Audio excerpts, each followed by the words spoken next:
할렐루야. 아멘. 우리 옆에 있는 사랑하는 가족들과 인사할 때 잘 오셨습니다. 이렇게 인사하겠습니다. 여러분 예배에 참 잘 오셨습니다. 히틀러와 싸운 사람들 중에 대표적인 사람이 영국의 재상이었죠. 수상이었던 윈스턴 처칠과 그 당시 미국의 대통령이었던 프랭클린 루즈벨트 대통령이 있었는데, 저는 이 사람들의 마음을 10분 이해해요. 왜냐하면 히틀러는 거의 악마에 가까웠거든요. 사람을 어떻게 죽였냐면 유태인들을 잡아다가 가스실에서 죽인 다음에 죽임으로 끝나는 게 아니에요. 머리카락으로 소파를 만들었고, 몸의 기름으로 비누를 만들었으며, 몸의 부분들을 다 화학적으로 이용해서 약을 만들어서 사용했던 그 행위만 보면 굉장히 악하고 굉장히 비겁하고 비열했던 사람들과 싸운 사람들이 대표적으로 이 두 명인데, 한 명은 행복하게 장수했고 한 명은 그 스트레스로 전쟁 중에 죽었어요. 의외로 미국 대통령이었던 프랭클린 루즈벨트는 전쟁의 승리를 보지 못하고 한참 전쟁이 이길 때쯤 돼서 스트레스와 과로로 그리고 근심과 걱정 가운데 죽었다고 기록이 되어 있고, 반대로 영국을 이끌었던 윈스턴 처칠은 이 당시가 한 60대 후반이에요. 그러니까 전쟁이 너무 깊어져서 우리나라를 이끌어달라고 사람들이 그 사람을 불렀을 때가 66세, 우리나라는 68세, 66세였는데 그때부터 나라를 이끌고 전쟁을 승리하게 하고 다시 두 번째 수상이 되고, 또 70대 후반에는 우리나라 나이는 81세인데 그때는 글을 써서 노벨 문학상을 또 받아요. 그리고 90여 세까지 아주 장수하다가 잘 살았어요. 보면 그 극심한 스트레스 중에 두 사람이 제 눈엔 대비되는 거. 어떤 사람은 그 스트레스를 이기지 못하고 쓰러져 버린 사람이 있고, 어떤 사람은 이제 이겨냈는데, 윈스턴 처칠을 보면 처음부터 그런 건 아니에요. 처음에는 32세 국회의원이 되고 30대 중반에 장관이 됩니다. 근데 승승장구하다가 이제 계속 선거에 나가면 낙선하고 되는 일이 하나도 없어요. 40대 때 우울증에 빠졌는데, 물론 이제 두 분 다 신앙인이에요. 근데 신앙을 갖고 있는데 하나님께 기도하다가, 하나님 제가 너무 우울합니다. 되는 일이 한 개도 없습니다. 근데 하나님께서 그림을 그리라고 해요. 그림을. 그래서 신앙은 물론 있지만 그림, 자기 취미에 매진하면서 그것들을 이겨냈는데 다방면을 이겨낸 거죠. 그래서 그 자기가 그린 그림을 그리면서 뭐라고 고백했냐면, 난 천국에 가면 처음 100만 년 동안은 그림만 그려야지 라는 글이 윈스턴 처칠의 자기 고백록에 나와 있어요. 그러니까 같은 신앙인이라도 내가 당하는 이 근심을 하나님 어떻게 이걸 이겨야 될까요? 라고 하나님께 여쭤봐서 이겨내는 것이 하나님이 기뻐하시는 신앙입니다.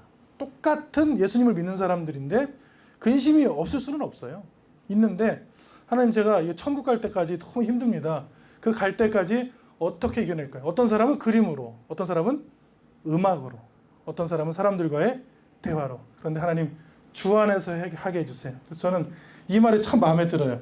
내가 하늘나라 가서 한 처음 100만 년 동안은 하나님 앞에서 그림 그려야지. 그런 행복한 생각을 하면서 자신의 인생 후반부를 행복하게 살았던 그 윈스턴 처칠의 그 삶이 우리의 삶이 되기를 축원합니다.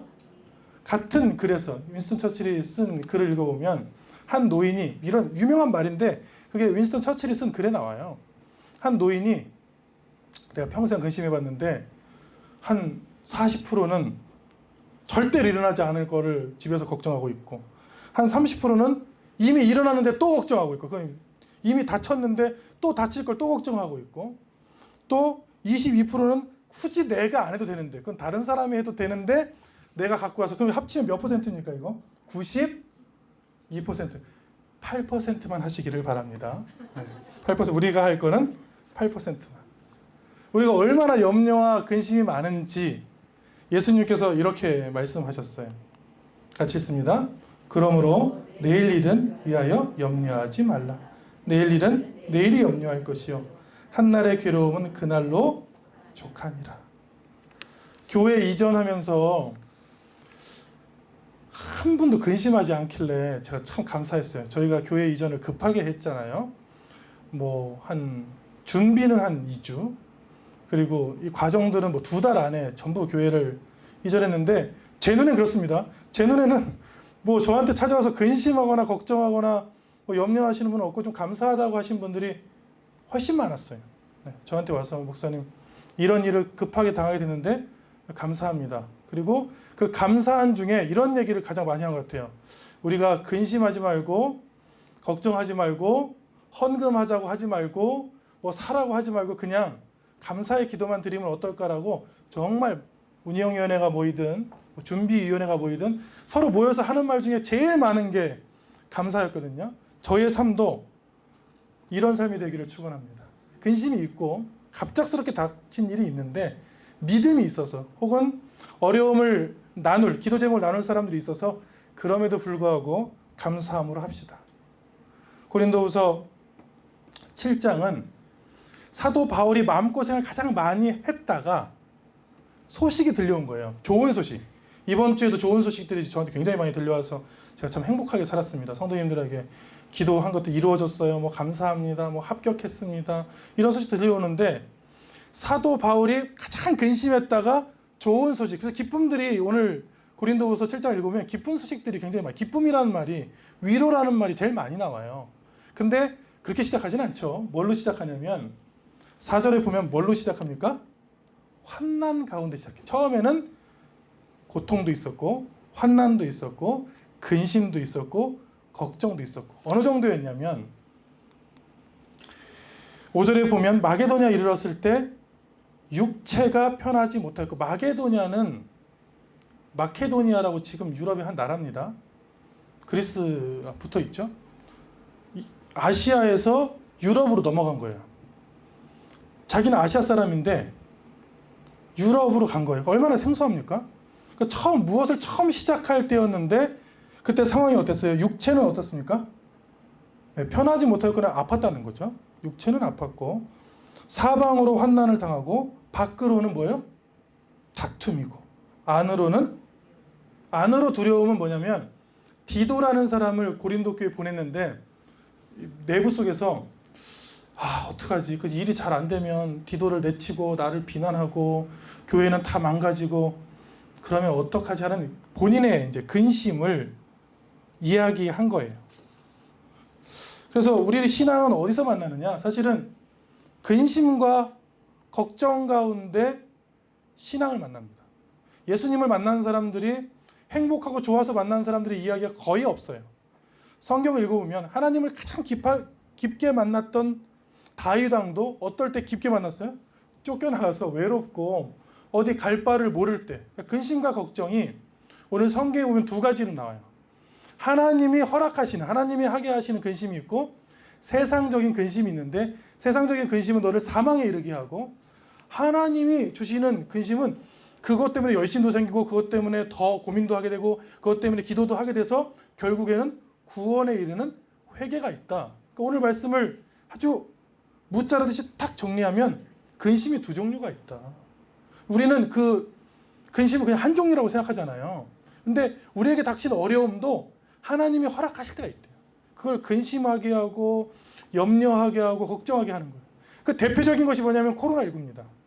이 코로나19에 대해서 명확하게 이야기하는 분들을 못 봤어요.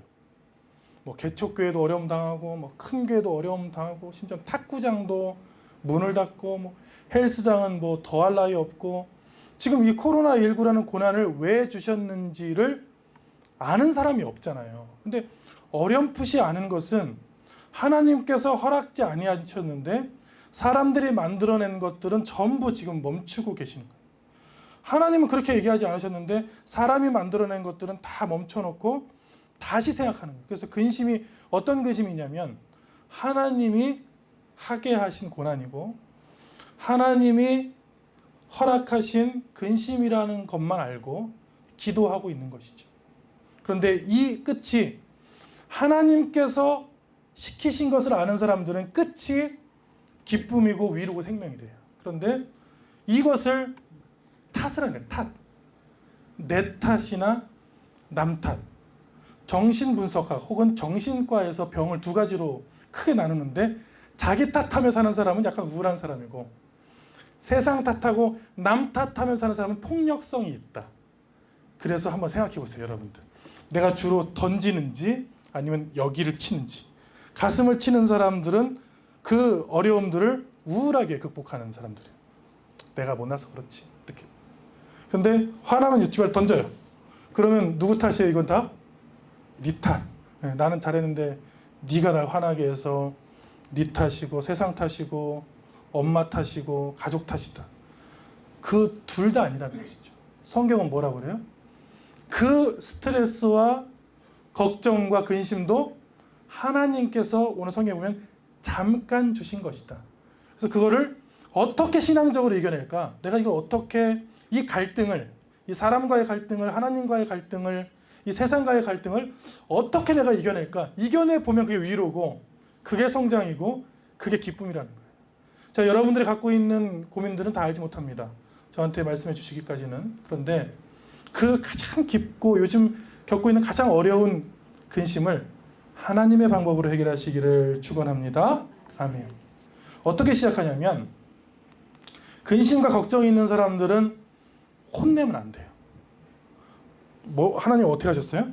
낙심한 자들을 위로하시는 하나님을 만나면서 사도 바울이 기뻐했어요. 일단 울고 아파하고 만나기 싫어하는 사람들은 뭘 하라고요? 위로라는 것은 큰 게 아닙니다. 이렇게 지켜봐 주는 거죠. 기다리는 거죠. 들어주는 거죠.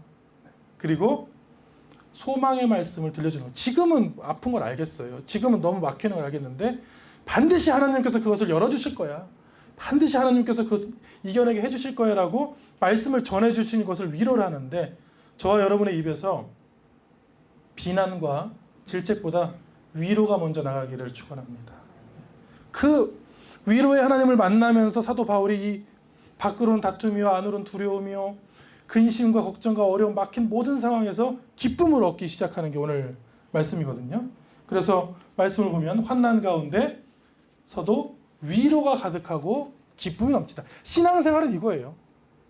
제가 왜 예수님을 믿고 목회자가 되려고 마음먹진 않았지만 하나님의 말씀을 전하려고 마음을 먹었냐면 너무 좋은 거예요. 예수님을 만났을 때 그 기쁨, 예수님을 만난 것이, 예수님 믿는 것이 제가 세상에 태어나서 가장 기쁘고 좋은 일이다라고 확신합니다. 그래서 가장 먼저 접근한 사람이 저 가족이에요. 가족들한테 가서 전도할 줄 모르니까 교회 가자. 근데 교회 가자고 하는 이유가 전도 훈련을 받은 게 아니라 좋아서 그런 거예요. 제가 너무 위로를 받고 너무 힘들었는데 위로가 되고 너무 좋아서 갑시다 했는데, 어제 보니까 제 조카, 큰 누님의 이제 첫째 딸이죠. 조카가 유튜브에 설교를 올린 게 나왔는데 이제 그 조카가 목사님이 되셨어요. 근데 그 한 20여 년의 스토리를 보면 저희 전체 가족에서 제가 처음 예수님 만났어요. 근데 만난 기쁨을 전하니까 그 전한 것들이 또 강제로 되겠습니까? 이게 하나님께서 하시는 일이죠. 그리고 우리는 기쁨으로 쓰임 받는 거죠. 이렇게 전해지다 보니까 저희 가족 중에 목회자가 3명이 돼요. 지금 3명이 돼서 다 하나님의 말씀을 전하고 있는 거예요.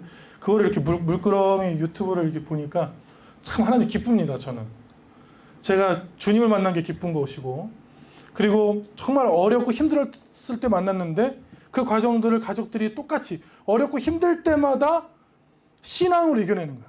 그런 모습들을 또 지켜봐주고 기도해주는 그 과정들이 기쁘고, 여러분들도 이런 기쁨, 하나님이 주시는 그 위로의 기쁨, 주님을 만난 것이 가장 위로가 되고 행복하다는 그 기쁨 가운데 사시기를 축원합니다.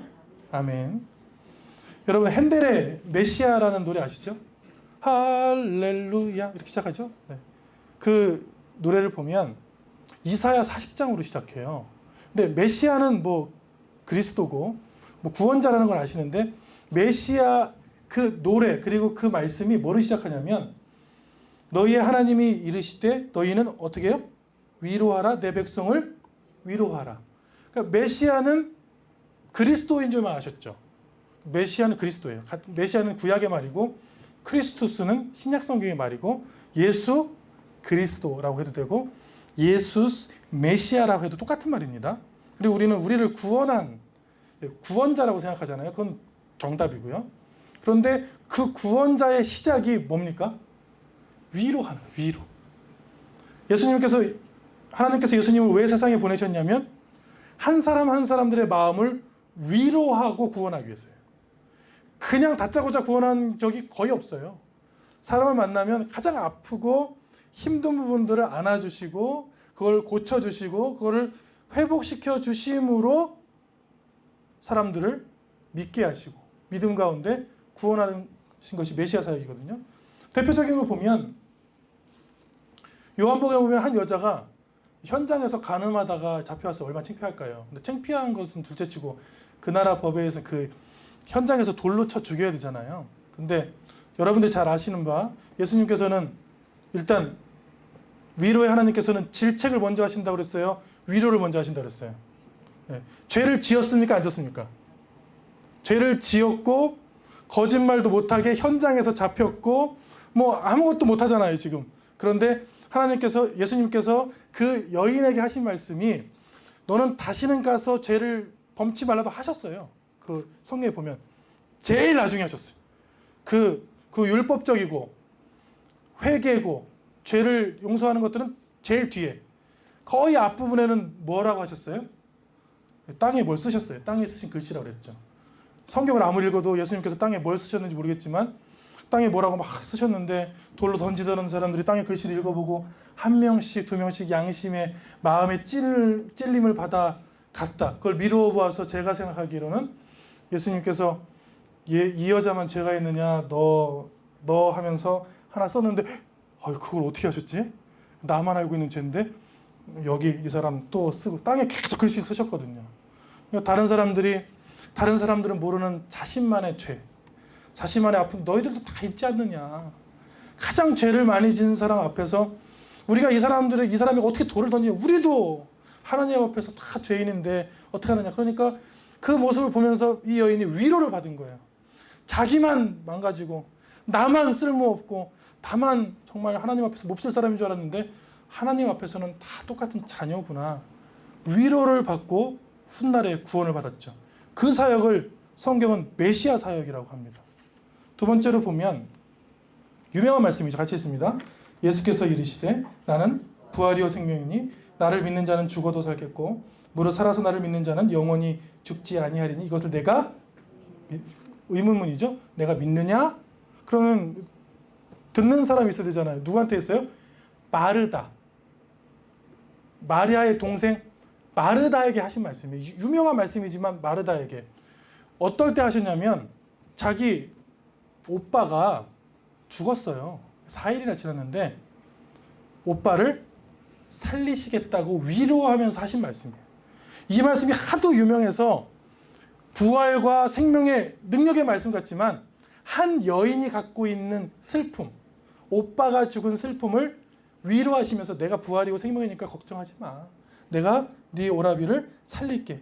예수께서 이르시되 23절에 보면 내 오라비가 다시 살아나리라 한 게 이 말씀의 전체 맥락은 전부 다 마리아와 마르다를 위로하신 거예요. 그래서 이 말씀을 듣고 마르다가 위로를 받은 거예요. 그리고 실제로 나사로는 살아났죠. 네. 구원 사역의 대부분은 초반부에 보면 뭐라고요? 위로예요. 그러니까 부부가 떨어져 있잖아요. 요즘 코로나 때문에 붙어 있어서 이혼율이 급증하고 지금 전 세계 난립니다. 지금 전 세계요. 중국, 미국 데이터가 있는 나라들은 전부 급증했어요. 네. 왜냐하면 떨어져 있다가 너무 붙어 있으니까 싸우는 거예요. 사람들이. 떨어져 있다가 처음에 만나서 할 말은 무엇일까요? 위로입니다. 얼마나 힘들었는지를 물어봐야 돼요. 네. 그리고 그냥 뜬금없이 갑자기 이 사람이 나한테 오늘 무슨 얘기를 했다. 오늘 일어난 얘기를 했다. 그러면 들을 필요도 없습니다. 위로해 달라는 거예요. 잘한 거는 잘했다고 한 번 더 해달라는 거고 힘들었으면 얼마나 힘들었는지를 얘기해 달라는 거지 다른 의도는 없습니다. 그게 사람이 하나님 앞에 오는 그리고 사람이 사람한테 가는 거의 첫 번째 이유 중에 하나. 아무리 강하게 보이는 사람도 아무리 강력하게 보이고 막 의지가 넘치고 막 명철하고 잘하는 사람도 뭐는 필요해요? 더 필요해요. 그거 더 필요합니다. 하나님이 주시는 위로도 필요하고 사람한테 받는 위로도 필요한 거예요. 이 예배는 우리가 하나님께 뭘 드리러 오는 것 같죠? 사실은 하나님께 위로를 받는 거예요. 위로를 받고 은혜를 받아서 드릴 수 있는 사람이 되는 거죠. 선교를 가가지고 막 6개월을 막 기도하고 막 3개월을 기도해서 막 가는데 실수를 해요. 왠지 알아요? 선교 가서 막 돈도 많으니까 돈, 물건, 뭐 은혜, 뭐 공연 뭐 주러 가는 줄 알아요. 딱 가보잖아요. 사역지, 선교지나 뭐 봉사하는 거 가면 일주일 있다, 2주일 있다 오면 느끼는 게 뭐 있어요? 내가 주러 갔다가 받고 온 것이 아닌가, 은혜를 받고 온 것이 아닌가라고 생각하죠. 여기 교회 와서 헌금을 드리러 온 것이 아닙니다. 우리가 갖고 있는 시간 중에 뭘 쪼개서 하나님께 드리러 온 것이 아닙니다. 받으러 온 것이. 여러분들은 아무리 어려운 중에서도 여러분들과 반드시 끝까지 함께 하시겠다는 하나님의 위로와 약속을 받으러 오신 거예요. 많이 받아가시기를 축원합니다. 예배 중에 정말 다른 사람은 몰라도 내 마음을 아시는, 내 아픔을, 내 불편함을 아시는 그 주님의 그 위로와 그 은혜를 받으시기를 축원합니다. 아멘. 이 말씀도 굉장히 유명한데 단편만 볼 수 있어요. 같이 읽습니다. 이 말씀을 하시고 그들을 향하사 숨을 내쉬며 이르시되 성령을 받으라. 요한복음의 가장 유명한 말씀 중에 하나잖아요. 이 말씀은 보시는 바와 같이 제자들이 유대인들을 두려워해서 문을 닫고 무서워했을 때 오셔서 하신 말씀이에요. 성령을 받는다는 것은 어떤 파워를 받는다는 것과 굉장히 먼 이야기일 수도 있어요. 어떻게 보면 개척교회 발 코로나19 사태 때문에 굉장히 염려하시는데 제가 정확히는 모르겠지만 제가 보는 관점에서는 개척교회 목사님들이 그 전단지를 보니까 신유 집회를 하셨더라고요. 서로 모여서. 그 마음은 10분 이해해요. 신유의 능력, 병 고침의 능력을 받아야 개척교회가 크게 부흥할 수 있다는 생각을 하셨던 것 같아요. 근데 반대로 신유는커녕 병을 얻어가서 고난을 당했잖아요. 성령이라는 것은 어떤 힘을 받는 것이 아니고 성령이란 단어가 오늘 고린도후서 7장의 위로라는 단어랑 다 똑같은 단어입니다. 파라클레이세. 성령은 파라클레이토스. 같은 단어예요. 성령은 위로자라는 뜻이에요. 보혜사라는 것은 한문이라 이해하기 힘들죠. 네, 위로자라는 뜻이. 성령을 받으라는 것은 두려워하지 말라. 너희가 세상의 것들을 두려워하지 말라. 내가 성령을 통해서 너희와 함께 하겠다는 것이지, 숨을 내쉬며 성령을 받으라 했다고 숨 받은 사람들이 갑자기 힘이 세지거나 없던 능력이 있는 것이 아닙니다. 병 고치는 것은 하나님이 그 순간에 하신 거예요. 내가 능력이 있어서 한 게 아니라. 그래서 가끔 저한테 오해로 오신, 물론 손을 대고 기도할 때 나은 경험이 굉장히 많습니다. 그런데 그건 제 경험이 아니고 그때 누가 역사하신 거예요? 하나님이 역사하신 것이지 신유의 능력이 저한테 있는 것이 아닙니다. 이거를 오해하시는 분들은 성령을 파워로 이해하시는 분들이 굉장히 많아요. 그래서 또 오시기를, 또 은혜를 내려주시기를 그냥 간구만 하는 거예요. 그냥 저희는 모여서 간절히 기도하는 거지 그 능력은 다 하나님께 있는 것이죠. 근데 그거를 오해하고 여럿이 손잡고 소리 질러서 오래 기도하면 능력이 오는 것처럼, 능력이 온 게 아니라 그분을 통해서 하나님께 자주 그분을 사용하십니다. 자주 사용하니까 우리가 보기에 그 능력이 있어 보여요. 근데 그분은 워낙 깨끗하고 하나님에 대한 믿음이 좋고 하니까 하나님께서 특별히 그분을 많이 사용하셨던 것뿐이지 똑같은 사람이다. 그렇게 고백합니다. 아무리 뛰어난 일을 목회자가 해도 성도님과 동일하다. 단지 하나님께서 그분을 그때 사용하셨다. 많이 사용당하신 분들은 많이 겸손하면 될 줄로 믿습니다.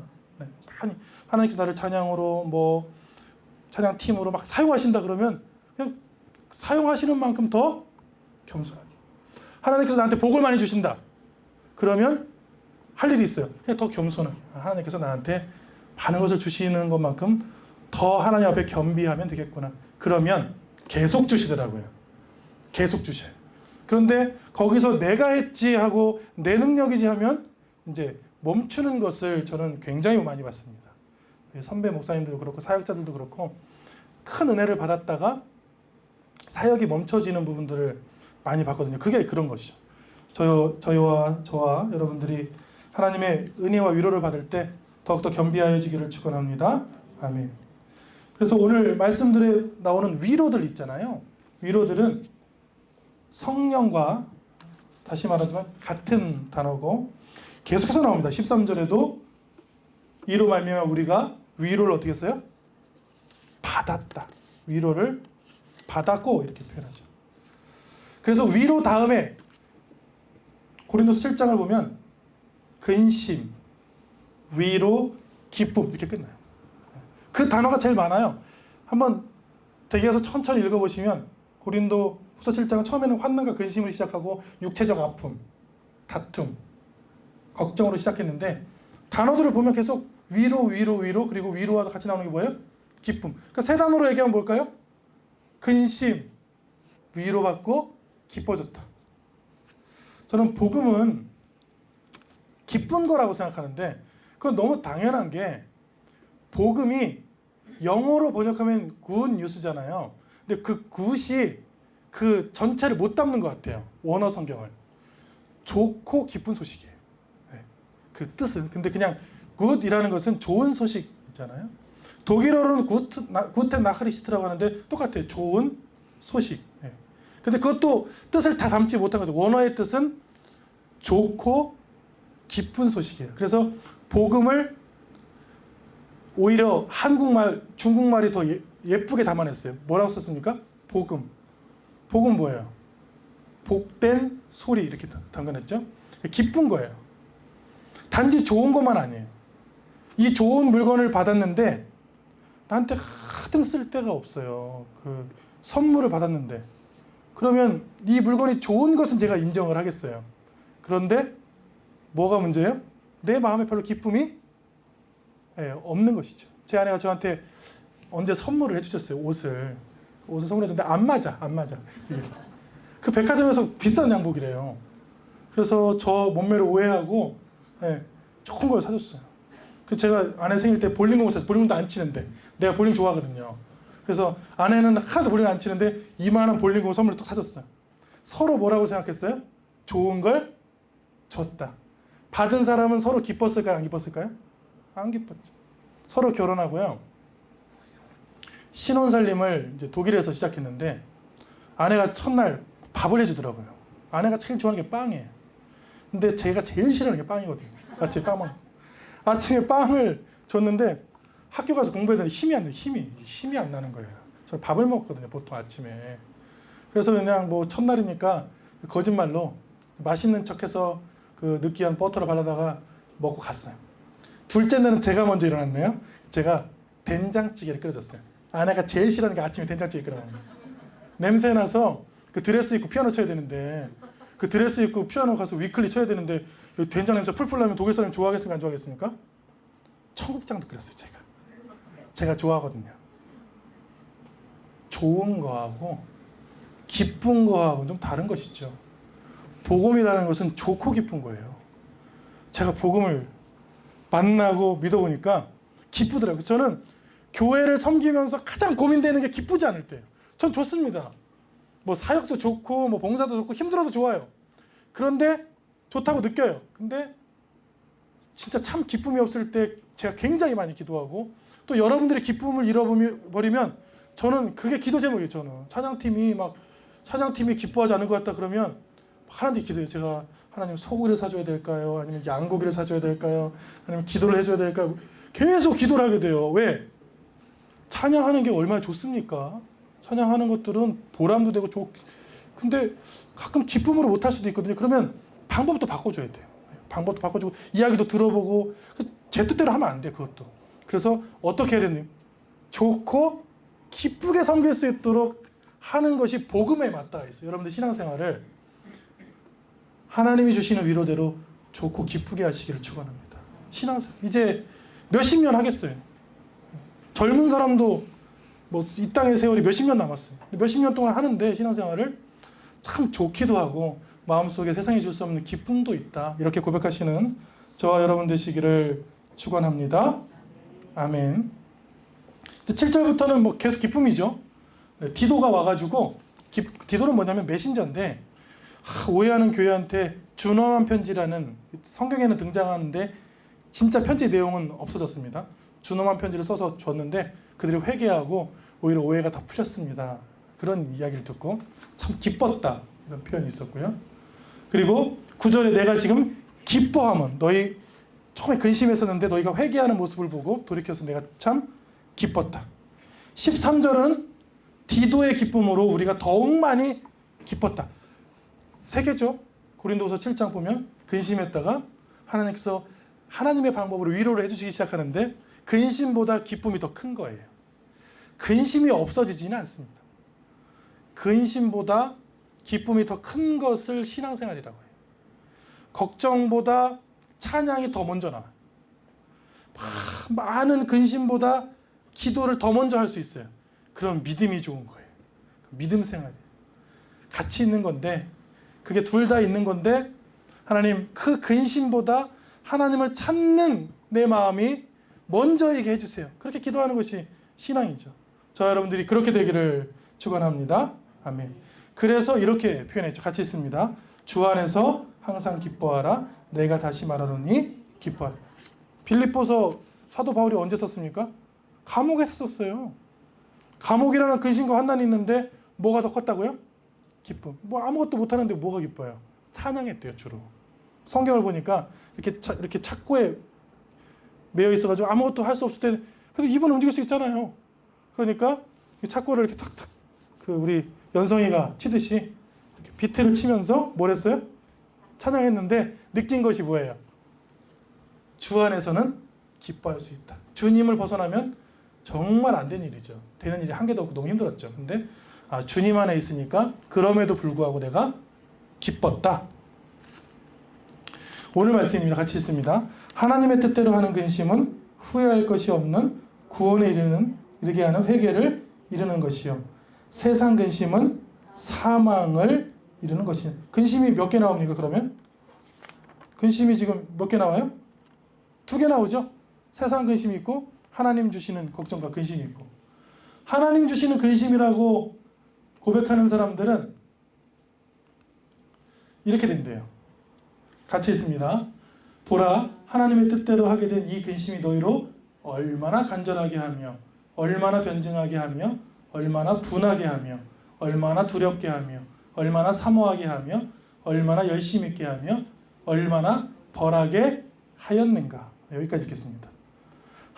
이 근심, 이 어려움, 이 걱정은 하나님이 주시는 거야 하면 뭐가 생긴대요? 근심이었는데 간절함이, 첫 번째 간절함이 생기잖아요. 간절함. 그냥 거기서 주저앉아서 다 포기하지 말아야지 하는 게 아니라 간절히 하나님을 찾고 기도하게 하는 마음들이 생기고 막 열심도 생기고 거기 중에 고민도 생기고 많은 일들이 일어난대요.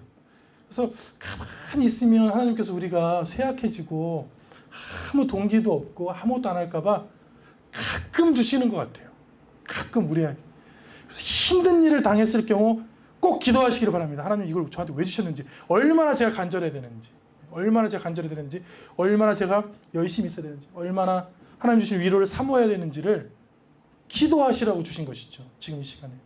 그것을 깨닫고 간절히 하나님을 찾는 저와 여러분 되기를 축원합니다. 아멘. 기도하겠습니다.